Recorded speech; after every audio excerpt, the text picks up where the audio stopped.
This year we turned 3. The team had worked across 6,000 schools and were very proud of the support we had been able to extend to the 824 government schools as part of Goa's Systemic School Improvement Program. The program was 2 years old, had achieved improvement in quality of 70% schools, and was on its way to sustainability. The program had a 2-year extension from the state and also a promise from funds from donors, with a roadmap to expanding our impact to more states. We were looking forward to turning 4 in style. Then COVID hit. The pandemic became real. Economies went for a toss, schools shut down, we wore masks, stayed away from each other. Our funding dried up, our team size shrank, and our future became tenuous.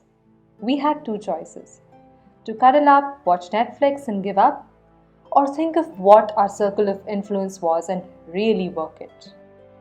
Since the pandemic, we have been part of Goa's journey to bring 11,000 teachers online, including special educators, develop Goa's portal on Diksha, and make learning happen. We piloted a career readiness tool across 300 young adults with Antarang. We started a conversation on governance across 4 states and secured 1 letter of intent. So here's what enabled us to do all of this. First, expanding the definition of our team. With 117 stakeholders in 824 schools to work with in Goa and only 30% of our originally planned capacity, we were all but overwhelmed. And then we saw leaders mobilizing the schools using the systems we had worked to set up with the Directorate of Education Goa. They went into the most remote corners to reach every student.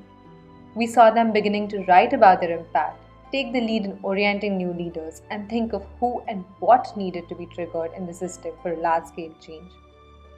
We realized we had a team that builds the road together. Second, interns as assets. In the popular imagination, interns are often at the bottom of the organization's food chain and are perceived as people who clean up, get coffee, enter data, and manage things that are too boring for anyone else to do. But for us, in the last 6 months, our 20 interns have been our lifeline. All the interns who worked with us interacted with state officials, worked on real and pressing challenges, and helped shape our collective vision of what good schools look like. Extending gratitude to everyone who worked alongside and is part of this ever-extending team. Third, find allies. Working in isolation is never a good idea, but even less so when a pandemic is wearing you thin. On one of those days when we didn't really feel like we could go on, a peer in a partner organization said to us, "We're in this together." Working with partners with complementary skills has truly enabled us to amplify our impact this year.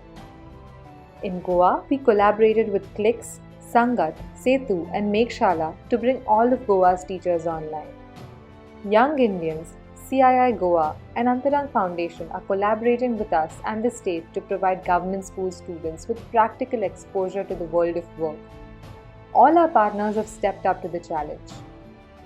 Fourth, keep your eyes on the prize. When I think of the young boy who told me he does not want a mediocre education anymore, or when I hear his school principal say that 2 years ago all she cared about was syllabus completion, but now she wants to see her students working in groups and expressing their thoughts. Or when I see teachers encouraging students to question everything, I think of a nation I want to see. One where every child has a voice that matters. I know this fight is worth it. Fifth, learn like your life depends on it. As the world came to a halt, we went into overdrive. The world was speeding up and slowing down all at once. We wanted to maintain a bird's eye view, but we felt that we only had the worm's eye view. There was a deluge of webinars, conferences, and courses. We were exhausted, but we knew that we had to expand our worldview. This year, we learned like our lives depended on it.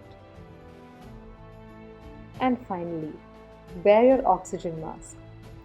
Through all the chaos, we knew that if our sense of well-being ceased to exist, we could not go on. We had to stop, breathe, take a step back, reflect, switch off. As a team, we created open spaces to cry, falter, learn, celebrate, and most importantly, to keep moving forward together. As Dumbledore once said, happiness can be found in the darkest of times if only one remembers to turn on the light. Thank you to everyone who turned on the light for us and for the cause of education this year. Let's continue to lead learning together and let's continue to fight for our vision of a more just world.